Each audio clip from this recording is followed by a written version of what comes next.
Hey everybody, Brian Boyle here, and welcome to episode 149 of The Mesh Tongue. It's great to be here with you today.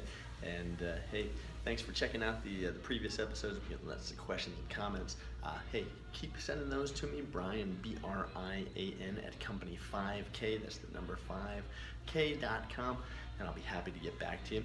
If you've got anything, I mean, just resource, I'm here. If you've got questions about, what physician you should see, what products you should use, you name it, running related, injury related, treatment related, prevention related, you name it, I'm here. So that's the good thing for you. And today what we're going to talk about is Baker's cysts, or popliteal cysts, as they are also sometimes called.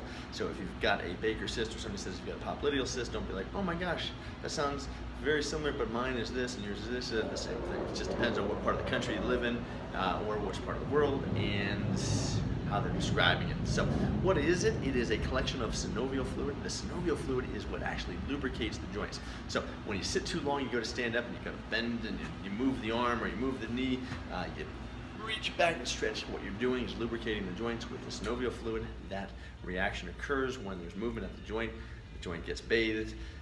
When you sit too long or you're stationary too long, synovial fluid kind of leaks back out of that joint.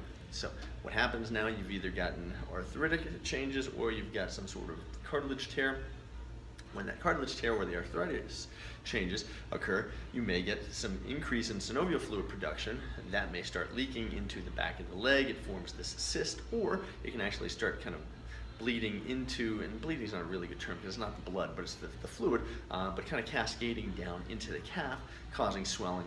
So when we see this, and you would notice this because you're going to have pain right in the back of the knee. It's going to feel right at that back of the knee joint. It's going to be tough to bend the knee.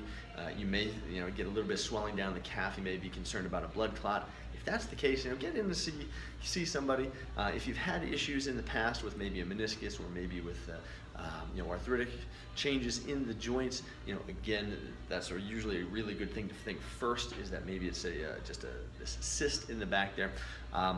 Now that you know what it is, again, you probably want to get in and be seeing how you change this or how you treat this.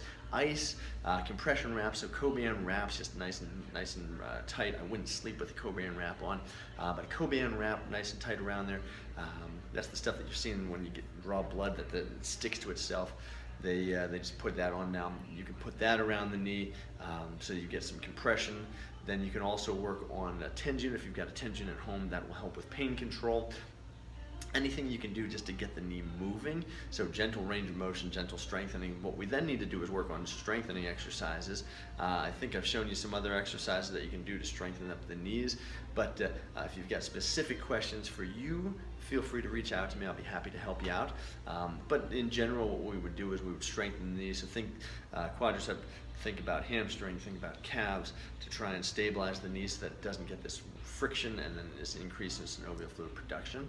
And then, from there, if it's not getting any better, sometimes a physician visit for a cortisone injection, and sometimes they have to go in and actually repair the cartilage, and that may be down the line. They can also try some arthritic medications, some arthritis medications that may be beneficial as well. So hopefully, if you're having these symptoms, you can try some of these things and get some home relief. If not, like I said, get in to see somebody, whether it's your family doctor that may do a cortisone injection or put you on arthritic medicine, or also physical therapy. But either way, that is episode 149.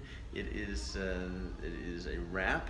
Please, if you feel like you got some value, share this with your friends, family, training partners, whatever you do, don't go hurting yourself to come back.